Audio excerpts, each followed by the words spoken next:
Welcome everybody to the second episode of the court and the culture. अब the first episode तो निकल चुका है, देखा नहीं है तो जाके थोड़ा उसको देख भी लो। अब यार शो का नाम ही है the court and the culture, और मैं अगर इधर आऊं ही नहीं तो इसका मतलब ही क्या है। So today we are at the tip off of the junior NBA tournament in Mumbai. So this is going to be a really exciting episode. So यार stay tuned and we're going to have a lot of fun today. Let's go.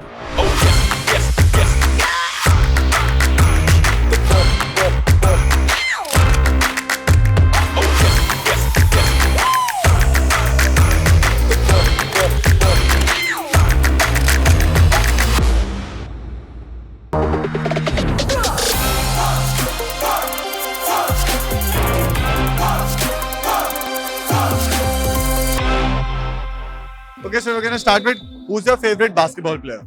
Stephen Curry. Kyrie Irving. LeBron James. Curry. Stephen Curry. Curry comes free, gets the ball, puts up a three-pointer. Bang! Steph Curry nails a three-pointer. Curry. Kobe. You? कोबी बहुत अच्छा drive मारता है and shooting भी अच्छा है उसका। Curry. Stephen Curry. Stephen Curry. कोबी। Michael Jordan. LeBron James. LeBron James. Kyrie Irving. Steph Curry.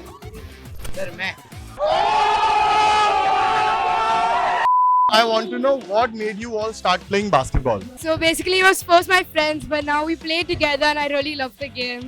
My brother used to play basketball, so I was kind of pushed into it. But then my coaches saw talent, so I started playing, and then I loved the game. मुझे तो मेरी PT miss बोली थी कि ये basketball खेल अच्छा game है, तो मैं तभी से स्टार्ट किया, तो अभी मैं बहुत अच्छा खेलता हूँ। वाह वाह, कॉन्फिडेंस ऐसा होना चाहिए। और आपके लिए? मेरे लिए बहुत अच्छा था। मेरा दोस्त था समीर, वो मेरे को बोला था कि तू भी खेलेगा, अच्छा खेलेगा, तो इसके बाद मैं भी जाऊँगा। अरे यार, very good. I started off in junior KG and I was forced to play a sport because I was never a sporty person.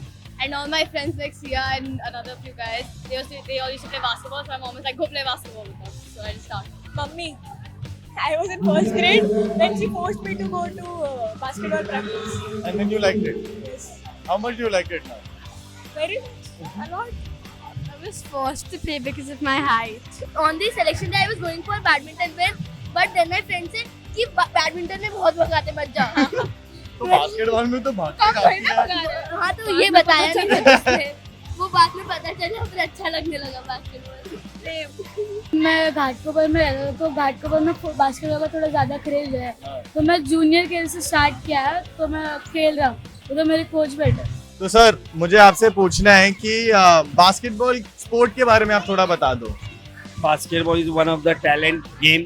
The person who has the talent, he will improve himself. Second thing, hard work. Third thing, self practice. Coach can guide the player, but player has to do himself. Hard work.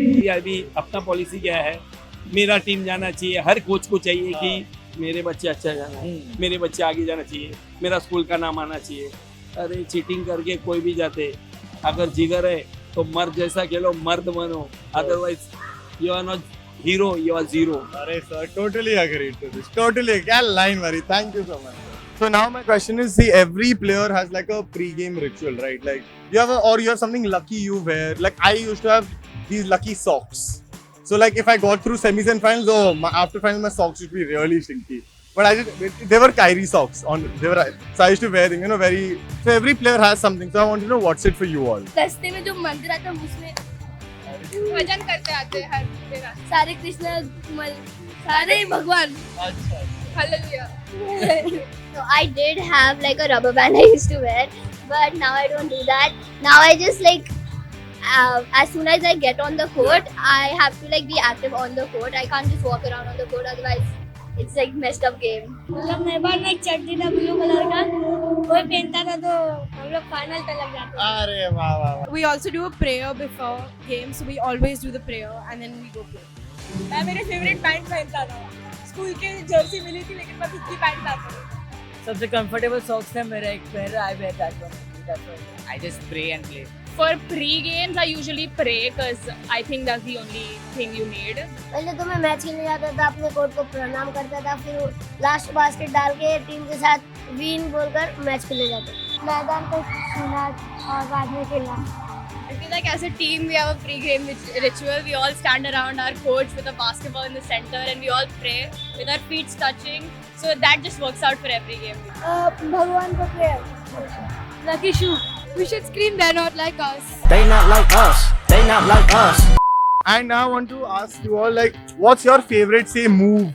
Or maybe it can be of another player, it can be your own too. What's your favorite place you like shooting from? You know, something very particular if you have one. Like for me, it's the up and under layup. Or like a deep 3-pointer, you know, getting off the screen, pulling up. So those are my favorites. So any for you all? I like getting off the screen too.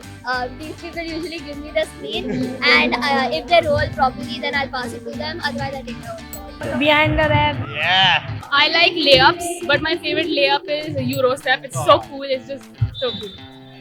Call it like a screen and roll. I'm usually the one giving her a screen, then I get the ball. Either I pass it to one of these two if the man switches, or I see if I can attempt it. Mine is basically, I think, shooting, mid-range shooting. जो आता है आना जरूरी है वो move. हाँ नहीं आना जरूरी नहीं है, बस फेवरेट हो सकते हैं देखने में. मुझे तो नहीं पता. अगर आता तो यूरो. हाँ जो आता है स्मार्ट. हाँ Rip through. I love. Half court है. Half court shot. हाँ पावर तो ये हाफ कोर्ट शॉट क्रेजी यार. तुम लोग को पता है डेरिक रोज कौन है? Derrick Rose. By any chance? Hello mister doggy, आपको पता है डेरिक रोज कौन है? I'm so happy somebody knew. I went and asked and they were like, I don't know Derrick Rose. I'm like, don't hurt my heart. He's the reason I started playing. So I want to know what is your thought on Derrick Rose as a player? When he was in his prime, that was crazy. And I think he was the youngest rookie MVP, right? And I just loved how he played. But I stopped watching him a little later. I used to watch him earlier, but now I don't watch him.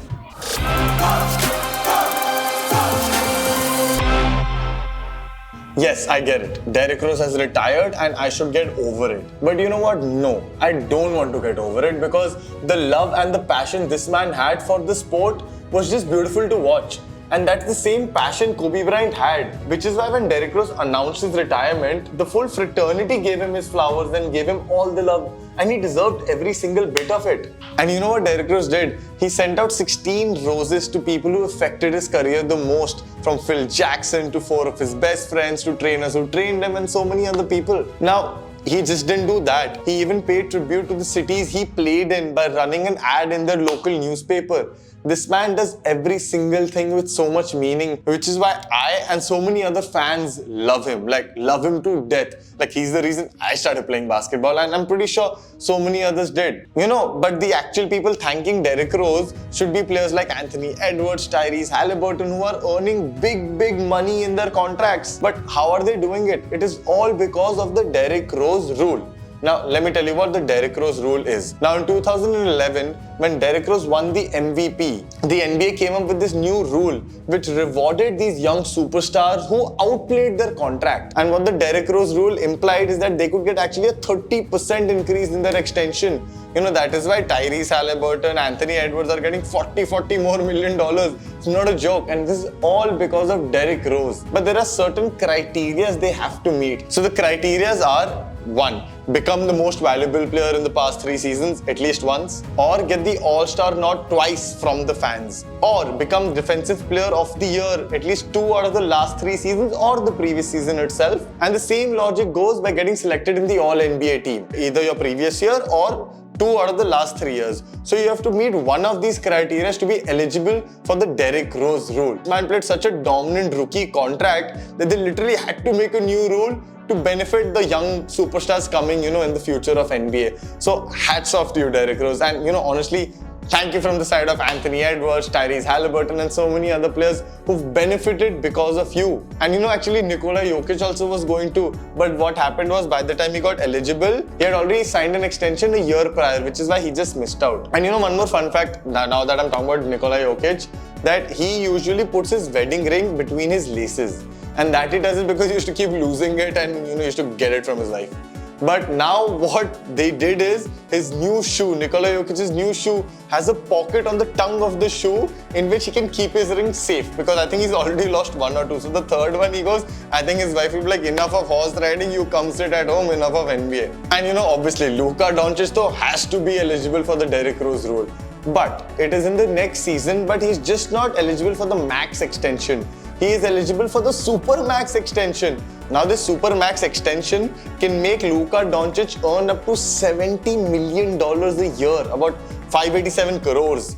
What, you thought Brown had a lot of money? You thought Tatum had a lot of money? Luka's gonna come and get the real bag, and then you'll see what actual money is. And you know, the preseason though is already going crazy. Ja is throwing lobs to rookies. Ja is giving those crazy blocks already. Braun is playing with Bronny, man. The first father-son duo in history to ever play together. One more fun fact about Braun. He said that him playing in the Olympics showed him the amount of gas he has left in the tank, and he has a lot of it left. So year 22, we are thinking, I think he's going to play till he's 45 or 50 or something. He is not going to leave the league soon. No.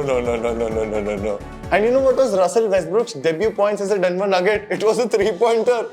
Maybe he's not best brick anymore. Let's see what happens in the season. The media day pictures and the preseason making some things look really interesting. Luka is looking really toned up. Now that can be really dangerous for the league. One more person looking dangerous, actually dangerous, like more dangerous than Luka also, is Giannis.